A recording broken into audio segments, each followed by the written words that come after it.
Hey folks, welcome to Unqualified, the fantasy football show that's been bad-mouthing trail mix since 2017. I'm your producer, Rob Diesendorf, here with Sean Brady and Scott Johnson, two fantasy football rivals that have been sabotaging each other for years, but they decided to come together to help you win your league and make your friends look like idiots. All right, well, it's going to be another quick pod today. No comedy, no fake ads, no hot takes. It's just going to be straight up fantasy football, uncut, 100% pure fantasy football. So I'm going to hand it straight over to Scott and Sean, and we're just going to get right into it. I hope everyone has a good week and weekend and year and millennia. All right, welcome to our NFC West preview pod. We're going to start with the number one team in this division, or at least the projected number one team. I think they will be. The Seattle Seahawks. This is a pretty fantasy-friendly team. And we're going to start with our QB, who I believe should be in the MVP discussion because of what he does with the amount of help he gets on his team. Russell Wilson. Yeah, I think he is like the heartbeat of that team. He's consistently made that team better, all the people around him better. I think he's hit his ceiling, to be honest with you, which is good for him. I just think we know what he's all about now. His value last year, for example, though, it dipped pretty tremendously without a good running game. Marshawn Lynch was out. He should be better this year with Lacy and CJ Procise healthy, but he does need to stay healthy. He's like a middling to low-end QB1. I think he's getting drafted a little too early for my liking, though, at like 60 overall. Yeah, like, Seattle, can you please get this guy some offensive linemen to block for him? Seriously. If he had a line in front of him, this guy would be in the MVP discussion. Honestly, 100%. Sometimes he's in the MVP discussion anyway. Mm-hmm. I agree with you. I think he's a mid to low QB1, but he does have that occasional rushing upside, which is really nice. Yeah, it is. When he got hurt last year, obviously that was the first thing that went. He still had his arm, but then they didn't have his running and they didn't have a running game. So that team really took a dip there. ESPN, he's going, 6 for QBs. Going back to that running game, though, Eddie Lacy, love it. I love this pick. He's going to take over that Marshawn Lynch kind of role. He's primed for a huge resurgent year. He was really bad towards the end in Green Bay, but he's in better shape. He's an RB2 with upside, and I think he's going very late, like 60th overall.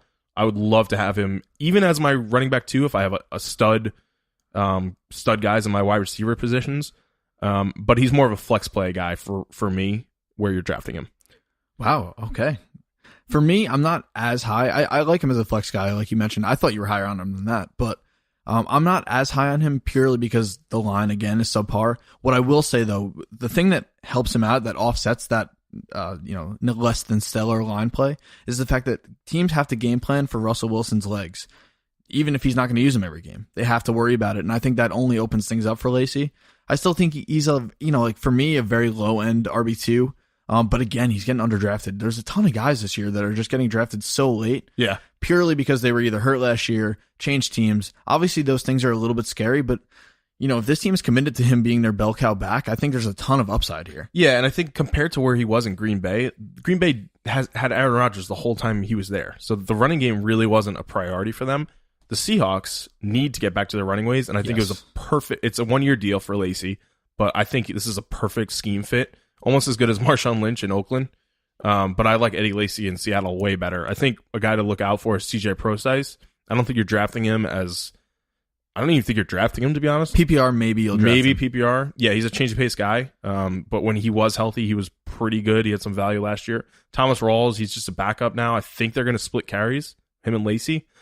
But I think Rawls he's not nearly as talented. So Lacy, I think running back 2 with some little bit of risk there, but definitely a flex guy. I think I would feel really good about him as my flex guy. Yeah, I like Procise a lot. I think he showed last year he could be a difference maker on the field. He's a great receiver out of the backfield, and he does a lot of things very well for them. And I think most importantly, he showed last year the kind of explosiveness that means Seattle's going to get him the ball more this year. I think him and Lacy have a very nice kind of 1-2 punch. Good combo, yeah. Just because they do so many different things when they're put together. I think if you put both these guys in the backfield on third down, third and short, the defense doesn't know what's coming. Oh, that'll be amazing, yeah. Wide receiver So obviously Doug Baldwin is the first guy there. The other two, Jermaine Kearse and Tyler Lockett, are names to be on the lookout for, but you're not really drafting those guys. Doug Baldwin, though, is the top 10 wide receiver, literally a top 10 in the last 2 years, but no one drafts him as a wide receiver radar. 1. Yeah, very under the radar guy. He's being drafted as a wide receiver 2. He ended as the 8th best wide receiver last year, and he's a wide receiver 1. He's going like 30th, 32nd overall. I would feel very good about him as my wide receiver 2. There's a lot of upside there, and he's a really dynamic guy. If you get this guy as the 4th best player on your team, you're in a good spot. Oh yeah, you're sitting pretty. I think he's a stud. I think as a football player and a fantasy football player, I think he's actually better in actual NFL football than he is for fantasy purposes, and that's saying a lot because this guy is a really good fantasy player. He's very under the radar.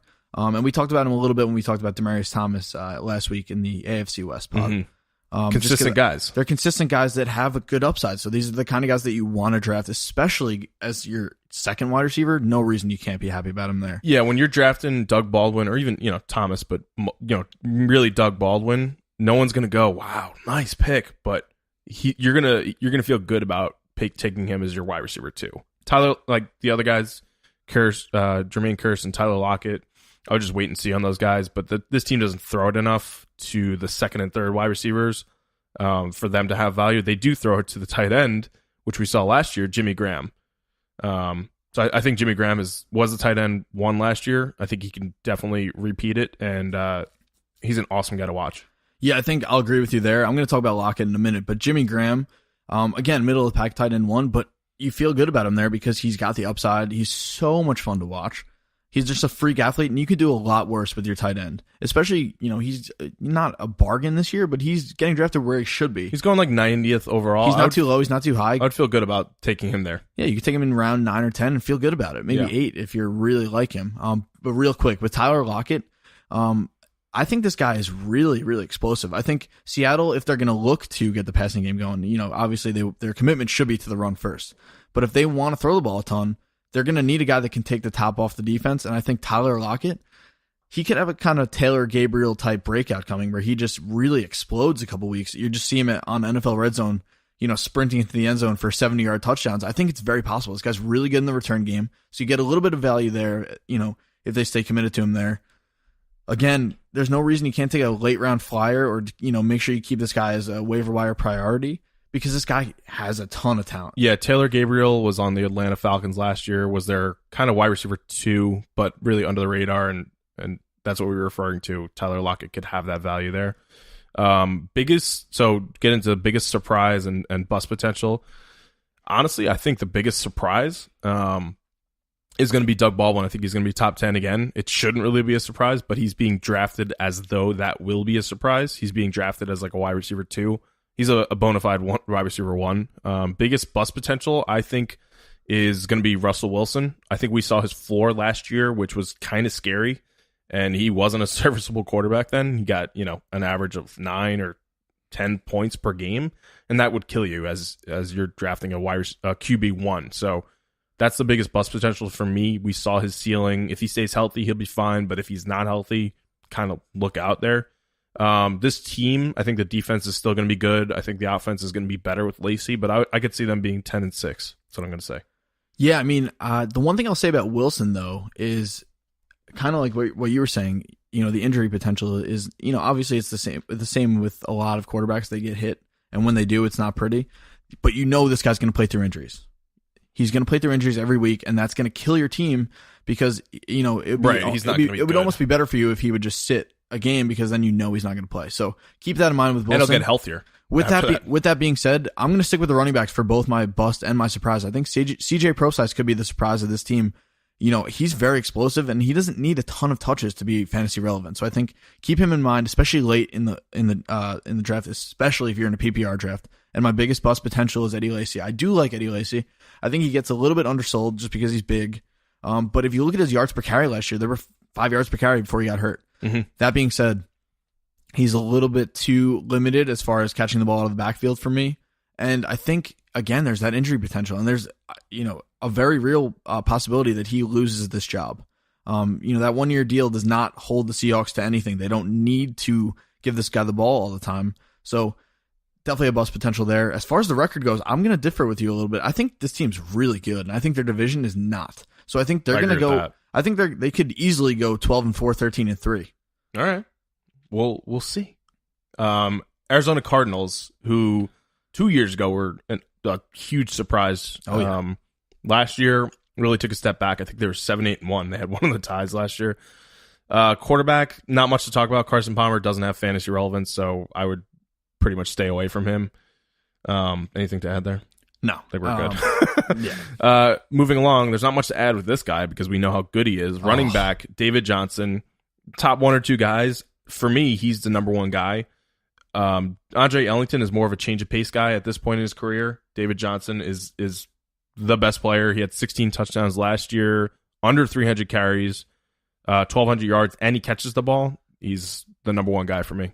This guy had 408 PPR points last year. That's insane. That's QB numbers. That is insane. Did he really? Oh my God. That's QB numbers for this guy. Forget it. This guy's an absolute stud. If you want to take him first overall, you will find no argument from me. I personally like Bell just a tiny bit more, but again, you're splitting hairs at that point. This guy is a stud. Take him, feel great about him. No doubt, top 2 player. Nothing like more to say about him. He's just a monster. Wide receiver is where it gets a little interesting. So they have Larry Fitzgerald, who's more of a slot guy at this point in his career. John Brown, who I love. He's kind of like a CJ Anderson guy because we always think he's going to be good, and then he never really is each year. Another guy that be on the lookout is JJ Nelson. So to break it down, Larry Fitzgerald is one of the more consistent guys, kind of like Demaryius Thomas, kind of like Doug Baldwin. I think you would feel good about him if he's your first bench guy. I don't think you want him as a starter. He does have a very high floor, though. I think he always pretty much brings it every week in the slot. It's a perfect spot for him. Yeah, I think with Fitzgerald, the one thing that this is a very small thing, but the one thing you don't have to worry about with him is him dropping catchable balls. Yeah. If you're watching Red Zone and you see Larry Fitzgerald get a look, you're not going to sit there and, bang your head against the wall because he dropped his 5th pass of the game. The guy just catches everything. Yeah. Well, at this stage in his career, I think he's a flex guy. Maybe. Yeah. But again, he's a steady player that is, you can count on week to week. But I disagree with you a ton on John Brown. I think this is a guy that we could not be further apart on. Well, where I'm coming from, he was supposed to be good last year. He was supposed to be out of the 3 last year that they had, Larry Fitzgerald, John Brown, Michael Floyd, who's not on the team anymore. He was supposed to be the guy that was supposed to be the home run hit, right? In Bruce Arians' offense, he was supposed to be the new T.Y. Hilton for that team. Oh, you took my comp. Oh, sorry. Well, it's not. It's kind of a under the radar comp there. He's hasn't really been healthy, which isn't his fault. But at the same time, he hasn't really delivered. He's been very inconsistent, and I don't want anyone that's inconsistent on my team like that. I think I'm letting someone else draft him. Yeah, I agree. There's a little bit of the Emmanuel Sanders factor here with you never know when he's going to go off. But I think this could be the year where he puts together a consistent season. He had some freak medical issues last year that are cleared up now, we're being told. And, he's got a huge ceiling. You see it with the yardage totals. Obviously, it's tough to highlight 1 week and use it as evidence. But week 4 last year, he had 10 catches for 144 yards. That's a huge game. This guy puts up a ton of yardage. That's why I kind of liken him to a poor man's T.Y. Hilton. Very low price this year. That's why I'm so excited about him. You don't have to waste a pick in rounds 1 through 12 to get him. Maybe he's going in the 12th round right now. So again, if you're going to take a flyer on a guy, take out a flyer on a guy with upside, because while you may have a little bit of the Emmanuel Sanders frustrations, you're not spending a top 8 pick on him. You're waiting till much later in the draft. So, yeah, if he does put together a consistent, campaign this year, you're going to be sitting pretty. One guy, just really quickly, JJ Nelson, he's just going to take the top off of defenses. Yeah. I think he'll open up things. He's not really have that much value besides 1 or 2 weeks here and there. The other guy, not really noteworthy, Jermaine Gresham as a tight end.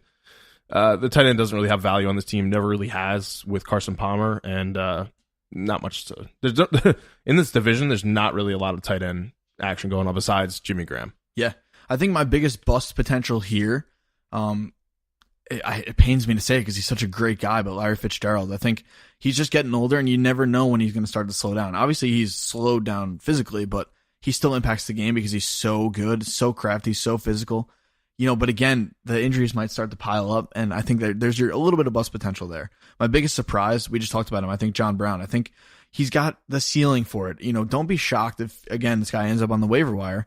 But again, there's worse late-round flyers to take.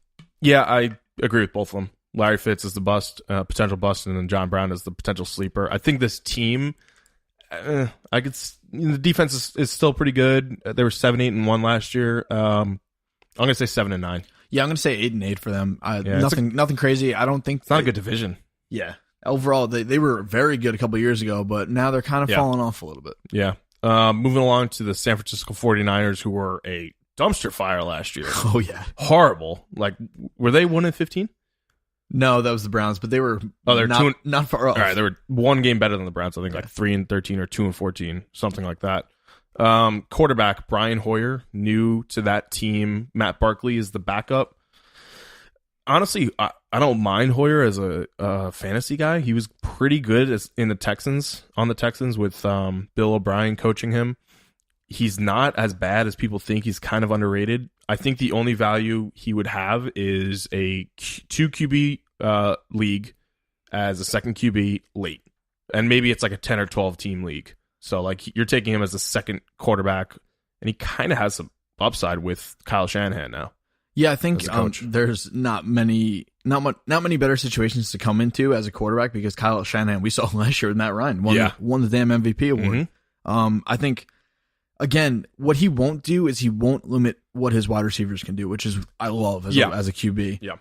I think you saw a couple of years ago with DeAndre Hopkins had a huge year with, a lot of people make it saying that there's 4 QBs that year for the Texans. It was really Hoyer for the majority of the year. And Mallet a little bit, but mostly Hoyer. So I think when you look at Pierre Garçon this year, I think he's a very good sleeper candidate. I think he's getting a little bit more steam. His hype train's starting to build up steam. But again, you could do a lot worse for your flex wide receiver 3 guy, because this guy very quietly last year had 1,000 yards. Well, the upside with him, I don't. We have to check this, but I think Kyle Shanahan was his coach on Washington like 3 years ago, or his offensive coordinator on Washington like 3 years ago, when he had like 115 catches or something like that. So he's a little older now. He's 30 or in his 30s. So the ability to do that is less, but I think he's a very good wide receiver 3 with a lot of upside. Actually, what his ceiling is. He could get 1,000 yards easily.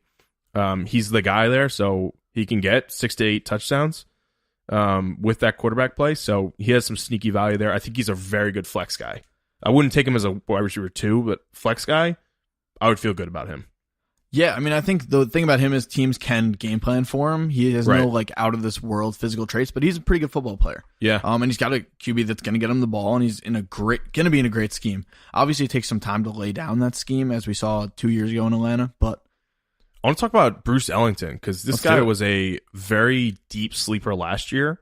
So that's just a name, honestly, to like be on the lookout for. Bruce Ellington as the wide receiver, the second wide receiver on that team. I wouldn't worry about Jeremy Curley as the slot guy. I don't think he's going to have value, but a name to look out for on the waiver wire is Bruce Ellington. He could, have some value there. I like that. All right, let's get into Carlos Hyde, the running back. Yeah, love it. I personally think he's in for a pretty big year. We saw what Kyle Shanahan did for Devontae Freeman and Tevin Coleman in Atlanta. I think he's going to put down a nice run scheme here. I think that's the first thing he's going to try to establish, and I think Hyde is in for some big numbers as long as he can stay on the field. Again, it's kind of a theme with things we talk about with the appetite for risk, but if this guy can stay on the field, he's a high-end RB2. I'd say I would kind of cut the brakes on that because of, again, the risk, but I think he's a solid running back too. If you can get him as a flex, you're very, very happy with that. Yeah, I think, to be honest, the only way I'd take him in like mock drafts or in an actual draft is if I have a very stud running back 1 and I loaded my team with wide receivers. So like I have 3, let's say I have 3 solid wide receivers and then a stud running back 1. Maybe I'll take him as my running back 2 there. The only thing with him is he's never really been fully healthy. Last year he kind of put it all together. He's a tremendous talent when he's on the field. Oh, yeah.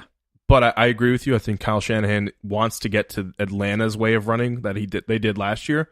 The only thing with Hyde is I don't think he's healthy enough to be on the field as much as Devontae Freeman. And they brought in a lot of competition, underrated competition for him this year in the offseason with Tim Hightower, who was on the Saints, and Joe Williams in the draft. these guys are going to have value there, especially if they want to get to like what Atlanta did last year with like Tevin Coleman and Devontae Freeman. Yep. This is going to be a committee, so I wouldn't feel good about Hyde as my running back 2. Flex guy, yeah, but I would kind of let someone else take him as their running back 2 and just not take him, honestly. Yeah, the one thing he's not going to do for you, he's not going to catch the ball out of the backfield consistently. Hightower's going to do that now. Hightower's going to do that, and I think Joe Williams does a little bit more of that than Hyde does. So I think, there is some upside there. Again, this is a team that's in flux. Like, all these guys might not be on the team next year because they're really changing their culture. Yeah. So again, it's very possible that Hyde, and we're going to get into this with our risks, which we're about to get to, but it's very possible that Hyde just loses the job and winds up on a different team next year. Yeah, and I think he's only a first and second down back. Hightower's going to be on the field for third down. That defense is going to be, it's probably not going to be good again, so they're going to have to throw it a lot, and it's just not a good situation for Hyde with his talent level. If he was on another team that ran it a lot, like, he would be top 10. He has top 10 talent, but this year, I could see him in the top, 25, but I think he's going a little too early. Yeah, let me preface this. I'm going to pick him as my biggest bust potential here. But let me preface this saying that I have been getting him a lot of mock drafts, and I don't hate it because I think, in rounds 4 and 5, you're looking for guys that can play as a wide receiver. I mean, a running back 1 or a high end running back 2. So I think it's very possible that he can do that. It's also very possible that he's on a different team next year because he can't stay on the field. My biggest surprise, and I think you're going to think the same way here, is Pierre Garçon. I think this guy's way too quiet right now. There's a little bit of hype starting to build, as I mentioned before, but this guy is in a great situation. And I think he easily could end up as a solid wide receiver 3. Yeah, I agree with both. I think another potential surprise is Bruce Ellington, wide receiver. That's a name to look out for. We didn't talk about tight end because there's not much going on. No value there. Vance McDonald is maybe the starter. But again, he's touchdown dependent. So. Yeah, I would just stay away from him. But yeah, I think the record of this team, oh boy. They play the Rams twice a year. So it's 2 wins. 5-11. Ooh, that's high. I mean, sorry, 4-12. Yeah. Yeah, I think I'm in the 4-12 range still. Not good. I think Shanahan's going to be good for them long term, but I think it's going to be some very rough waters. There's going to be some growing pains for sure. Definitely. So speaking of growing pains, another team that's going to have a ton of growing pains, again, is the Los Angeles Rams. Quarterback position, it's going to be Jared Goff as a starter. I don't think there's too much fantasy relevance here, to be honest with you. There definitely wasn't last year, but he is coming into the year as a starter. To be honest, there wasn't a huge progression in growth last year, so he's off the fantasy radar this year. Yeah, he needs to make a serious step forward if he's going to justify them taking him number 1 overall last year. I hope it happens, honestly, because I really like a couple other guys on this offense. But I got to believe it. I'll believe it when I see it. Yeah. One guy that we definitely want to talk a little bit about is Todd Gurley, the running back. So this is his 3rd year now. He came out of Georgia. A lot of people don't remember this. 2 years ago in 2015, his rookie year, we didn't think he was going to be healthy to even play the year. He had a pretty bad knee injury, and he came on strong that year. He was top 10 running back and didn't even play the whole year. Last year, he had a big off year, though. So realistically, he'll probably end up somewhere in the middle of those 2 years, but I think there's a big bounce back potential here for him. Yeah, I really like this guy as a player. He's a phenomenal running back. He's got all the tools. And again, the situation isn't great for him here this year. I think a guy we're going to get to in a minute, Sammy Watkins, getting acquired by the Rams, definitely helps him out a little bit, which is nice. I think for Todd Gurley, he's got running back 1 skills, but he's really a running back 2 right now in this situation. And I feel pretty good with him as my running back 2. I think the sky's the limit for this guy. I feel good about him as my best running back, honestly. Like, let's say you're picking, 9th or 10th out of a 10-team league, and you take 2 wide receivers in your first 2 rounds. I feel really good about him landing to me in my 3rd round as my best running back.